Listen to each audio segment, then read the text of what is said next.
മൈലോയുടെ വിമാനം. ഒരു ചെറു ഗ്രാമത്തിൽ ഒരു ചെറിയ എലി ജീവിച്ചിരുന്നു. അവന്റെ പേര് മൈലോ.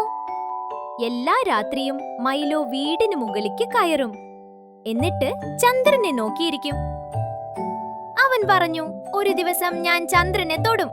മറ്റുള്ള മൃഗങ്ങൾ ചിരിച്ചു. മൈലോ ചന്ദ്രനിലേക്ക് പോവുമോ? ഹിഹി, നല്ല തമാശ. പക്ഷേ മൈലോ തല താഴ്ത്തിയില്ല. അവനൊരു പ്രത്യേക വിമാനത്തിന്റെ പടം വരച്ചു. ബട്ടൺ, തുണി, ബലൂൺ എല്ലാം ചേർത്തു അവൻ വിമാനമുണ്ടാക്കാൻ തുടങ്ങി. അവൻ പറഞ്ഞു, ഇതിന്റെ വിമാനമാണ്. മറ്റുള്ളവർ അത്ഭുതത്തോടെ നോക്കി നിന്നു.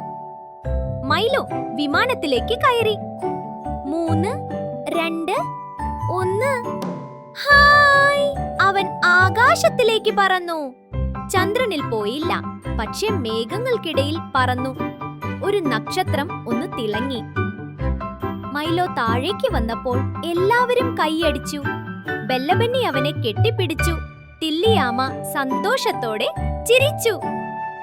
മൈലോ പറഞ്ഞു, ഞാൻ ചെറുതാണ്, പക്ഷേ വലിയ സ്വപ്നങ്ങൾ കാണാം. നീ വിശ്വസിക്കണം, നീ ശ്രമിക്കണം. അപ്പോൾ സ്വപ്നങ്ങൾ സാധ്യമാകും.